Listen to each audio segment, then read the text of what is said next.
নমস্কার বন্ধুরা, তিয়াশার রেসিপিতে সকলকে স্বাগত জানাই। আজ আমি আপনাদের সঙ্গে সেদ্ধ আলু আর ডিম দিয়ে একটা দুর্দান্ত স্বাদের রেসিপি শেয়ার করতে এসেছি। তো রেসিপিটা বানানোর জন্য প্রথমে আমি একটা পাত্রের মধ্যে একটা ডিম ভেঙে নিচ্ছি।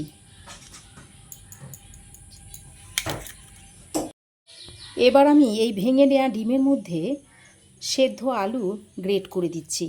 আলুটাকে যদি এইভাবে গ্রেটারের সাহায্যে গ্রেট করে নেওয়া হয় তাহলে আলুর যে মোটা অংশটা সেটা এর মধ্যে আর যাবে না।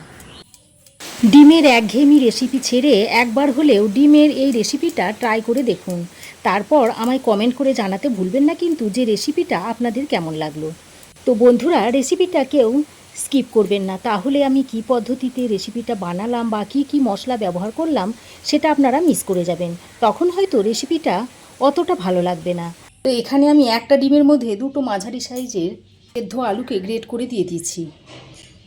এবার এর মধ্যে দিয়ে দিচ্ছি কুচানো পেঁয়াজ, দিয়ে দিচ্ছি দুটো কুচনো কাঁচা লঙ্কা। ঝালটা আপনারা আপনাদের প্রয়োজন মতো দিয়ে নেবেন। এবার আমি এর মধ্যে দিয়ে দিচ্ছি স্বাদ মতো নুন, একটু গোলমরিচের গুঁড়ো দিয়ে দিচ্ছি, অল্প একটু হলুদ গুঁড়ো দিচ্ছি, সামান্য একটি জিরে গুঁড়ো দিয়ে দিচ্ছি, একটু ধনে গুঁড়ো দিয়ে দিচ্ছি, অল্প একটু কাশ্মীরি লঙ্কার গুঁড়ো দিয়ে দিচ্ছি, আর দিয়ে দিচ্ছি গরম মশলার গুঁড়ো। গুঁড়ো মশলাটা দিয়ে আগে আমি সব কিছুকে একসঙ্গে ভালো করে মিশিয়ে নিচ্ছি। দেখুন, গুঁড়ো মশলাগুলো দিয়ে একবার ভালো করে ডিমের সঙ্গে মাখিয়ে নিয়েছি। এবার আমি এর মধ্যে বাইন্ডিংয়ের জন্য দিয়ে দিচ্ছি 2 চামচ মতো বেসন। প্রথমে আমি 2 চামচ বেসন দিয়ে দিচ্ছি, যদি লাগে তো আবার পরে দেব। এবার আমি বেসনটা দিয়ে ডিম ও আলুর সঙ্গে ভালো করে মাখিয়ে নিচ্ছি। দেখুন, খুব ভালোভাবে আমি সব কিছুকে একসঙ্গে মাখিয়ে নিয়েছি। এখানে আর বাইন্ডিংটা বেশ ভালোভাবেই হয়ে গেছে, তাই আমি আর বেসন দিচ্ছি না। এখানে আবার খুব বেশি বেসনের ব্যবহার করলে খেতে ভালো হবে না। এবার আমি গ্যাসে একটা কড়াই ভালো করে গরম করে নিয়ে এবার এর মধ্যে দিয়ে দিচ্ছি পরিমাণ মতো সাদা তেল।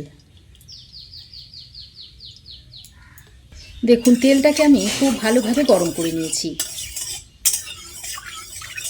এবার এই গরম তেলের মধ্যে এই মিশ্রণ থেকে অল্প অল্প নিয়ে এরকম গোল গোল বড়ার আকারে ছেড়ে দিচ্ছি। সব বড়াগুলোকে একসঙ্গে ভাজা যাবে না, তাই আমি দুবারে বড়াগুলোকে ভেজে নেব। বন্ধুরা, আমার এই আজকের রেসিপি যদি আপনাদের ভালো লাগে তো অবশ্যই একটা লাইক করবেন। যারা চ্যানেলে নতুন এসেছেন তারা চ্যানেলটাকে সাবস্ক্রাইব করে অবশ্যই পাশে থাকবেন। আর পুরনো বন্ধুদের জানাই অসংখ্য অসংখ্য ধন্যবাদ। এদিকে দেখুন, কড়াইয়ের মধ্যে যতগুলো বড়া ধরে ততগুলো বড়া আমি দিয়ে দিয়েছি। বড়াগুলো দিয়ে আমি সঙ্গে সঙ্গে নাড়াচাড়া করব না, বেশ কিছুক্ষণ পর বড়াগুলোকে উল্টে পাল্টে দেব। দেখুন, বেশ কিছুক্ষণ পর বড়ার এক সাইডটা শক্ত হয়ে এলে বড়াগুলোকে এইভাবে উল্টে পাল্টে নিতে হবে।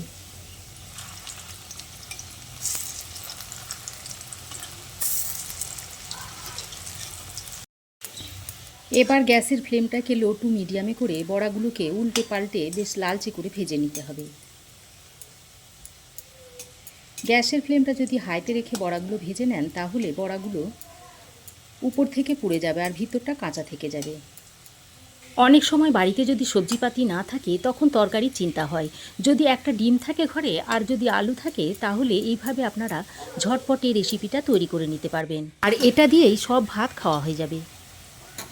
লো টু মিডিয়াম ফ্লেমে বড়াগুলোকে আমি উল্টে পাল্টে দেখুন সোনালি করে ভেজে নিয়েছি। এখন আমি এই বড়াগুলোকে তুলে একটা পাত্রে রেখে দিচ্ছি। এই বড়াগুলো আলু আর ডিম দিয়ে যে তৈরি হয়েছে দেখে বোঝাই যাচ্ছে না, মনে হচ্ছে যেন একেবারে সয়া চাঙ্ক দিয়ে তৈরি করা হয়েছে। ওই একইভাবে বাকি বড়াগুলোকেও আমি ভেজে নিচ্ছি। এই বড়াগুলো আপনারা আরও ছোট আকারেও দিতে পারেন বা আমি যেমন দিচ্ছি তার থেকে একটু বড় আকারেও দিয়ে দিতে পারেন। তবে যদি একটু বড় করে বড়াগুলো দেন তাহলে সেক্ষেত্রে একটু সময় নিয়ে গ্যাসের ফ্লেমটাকে লো টু মিডিয়ামে করে বড়াগুলোকে ভেজে নেবেন, তাহলে একদম ভেতর পর্যন্ত বড়াগুলো ভাজা হয়ে যাবে। এগুলোকেও আমি একইভাবে আগের মতো করেই ভেজে নেব। কিছুক্ষণ পরে বড়াগুলোকে উল্টে নিচ্ছি। আপনারা দেখতেই পাচ্ছেন যে বড়াগুলো বেশ ফুলে উঠেছে। বড়ার একদিকটা যখন হালকা লালচে রং ধরে গেছে তখন আমি বড়াগুলোকে উল্টে পাল্টে নিয়েছি। এরপর উল্টে পাল্টে ভালো করে নাড়াচাড়া করে বেশ লালচে রং ধরিয়ে বড়াগুলোকে আমি তুলে রাখব। বড়াগুলো আপনারা শুধু মুখেও খেতে পারেন বা চায়ের সঙ্গে ওইগুলোকে খেতে পারেন, খেতে খুবই ভালো লাগবে।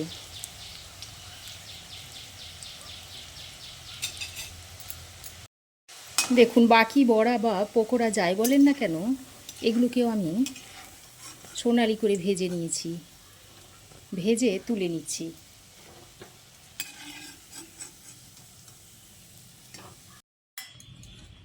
এই রান্নাতে এতটা তেলের দরকার নেই, তাই আমি এর মধ্যে থেকে কিছুটা তেল তুলে রেখে দিচ্ছি।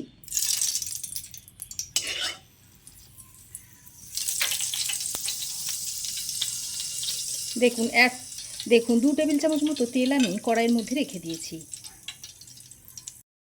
এই বাকি তেলের মধ্যে দিয়ে দিচ্ছি একটা শুকনো লঙ্কা ফাটিয়ে, সঙ্গে দিয়ে দিচ্ছি 1 চামচ মতো কালো জিরে। এবার ফোড়নটাকে কয়েক সেকেন্ড ভেজে নিয়ে এর মধ্যে কুচিয়ে রাখা পেঁয়াজটা দিয়ে দিচ্ছি। এখানে আমি একটা বড় সাইজের পেঁয়াজকে মিহি করে কুচিয়ে নিয়েছি, সেটা এর মধ্যে দিয়ে দিয়েছি। পেঁয়াজটা দিয়ে ফোড়নের সঙ্গে খুব ভালো করে ভেজে নিতে হবে। দেখুন, পেঁয়াজ আমি হালকা বাদামি করে ভেজে নিয়েছি। এরকম হালকা বাদামি করে পেঁয়াজটাকে আমি ভেজে নিয়েছি। এবার আমি এর মধ্যে দিয়ে দিচ্ছি 1 চামচ মতো আদা ও রসুনের পেস্ট। এবার আদা ও রসুনের পেস্টটা দিয়ে পেঁয়াজের সঙ্গে একটু ভাজা ভাজা করে নিচ্ছি। আদা ও রসুনের কাঁচা গন্ধটা চলে না যাওয়া পর্যন্ত এইভাবে একটু পেঁয়াজের সঙ্গে ভেজে নিতে হবে।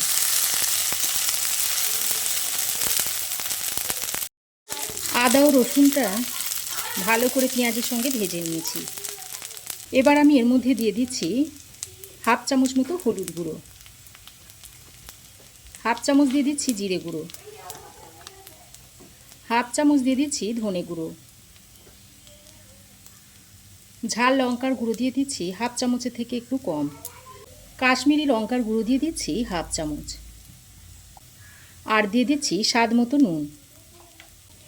এবার এর মধ্যে অল্প জল দিয়ে মশলাটাকে ভালো করে কষিয়ে নিতে হবে। মশলা যত ভালোভাবে কষাবেন তরকারির স্বাদ কিন্তু ততই বাড়বে, তাই চেষ্টা করবেন মশলাটা খুব ভালো করে কষিয়ে নিতে। হাতে বেশ খানিকটা সময় নিয়ে মশলাটাকে খুব ভালো করে কষিয়ে নিতে হবে। মশলা কষাতে কষাতে দেখবেন মশলার মধ্যে থেকে তেল ছাড়তে শুরু করবে। দেখুন, মশলা খুব ভালোভাবে কষিয়ে নিয়েছি। বেশ খানিকক্ষণ সময় ধরে মশলাটাকে আমি ভালোভাবে কষিয়ে নিয়েছি, আর মশলা থেকে দেখুন খুব সুন্দরভাবে তেল ছাড়তে শুরু করেছে। এবার আমি এর মধ্যে 1 কাপ মতো জল দিয়ে দিচ্ছি। এখানে আমি গরম জলটা দিয়ে দিলাম। রান্নাতে যদি গরম জল ব্যবহার করেন তাহলে রান্নার স্বাদ যেমন বাড়ে তেমনি রান্নাটা তাড়াতাড়ি হয়েও যায়। এবার গরম জলটা দিয়ে মশলার সঙ্গে খুব ভালো করে নেড়েচেড়ে মিশিয়ে নিতে হবে।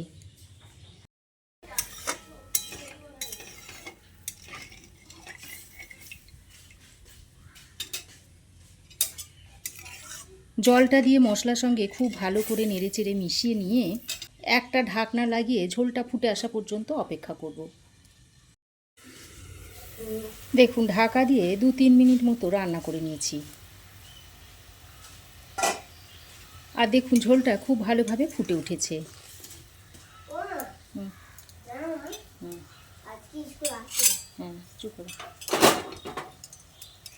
এবার আমি ভেজে রাখা এই বড়াগুলো এর মধ্যে দিয়ে দিচ্ছি।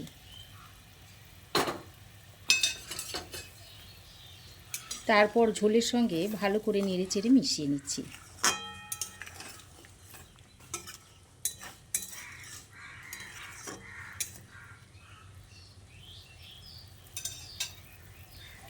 ভালোভাবে নেড়েচেড়ে মিশিয়ে নিয়ে আমি আবারও 2-3 মিনিটের মতো ঢাকা দিয়ে রান্না করে নিচ্ছি। দেখুন, বড়াগুলো দেওয়ার পর ঢাকা দিয়ে আমি আরও 2 মিনিট মতো রান্না করে নিয়েছি। তারপর ঢাকাটা খুলে নিয়েছি, আরও একবার হালকা হাতে নেড়েচেড়ে নিচ্ছি। আর রান্নার পর বড়াগুলো দেখুন ঝোলটা টেনে কত বড় বড় হয়ে গেছে। আর এগুলো দেখতেও দেখুন দারুণ সুন্দর লাগছে, খুবই লোভনীয় লাগছে। এবার আমি এর মধ্যে অল্প একটু ঘি দিয়ে দিচ্ছি আর সামান্য একটু গরম মশলার গুঁড়ো ছড়িয়ে দিচ্ছি। তারপর ঘি আর গরম মশলার গুঁড়োটা দিয়ে আবারও একবার ভালো করে নেড়েচেড়ে মিশিয়ে নিচ্ছি। দেখুন বড়াগুলো কতটা ফুলে উঠেছে। তারপর আবারও 1 মিনিটের মতো ঢাকা দিয়ে রেখে দিচ্ছি। দেখুন ঢাকা দিয়ে আরও 1 মিনিট মতো রান্না করে নিয়েছি। এখন রান্নাটা দেখুন সার্ভ করার জন্য রেডি হয়ে গেছে। এটা আপনারা ভাত, রুটি, পরোটা সব কিছুর সঙ্গেই খেতে পারবেন, খেতে অসাধারণ হয়। দেখুন দেখতে কতটা সুন্দর হয়েছে। এবার আমি এটা আপনাদের একটু সার্ভ করে দেখাচ্ছি।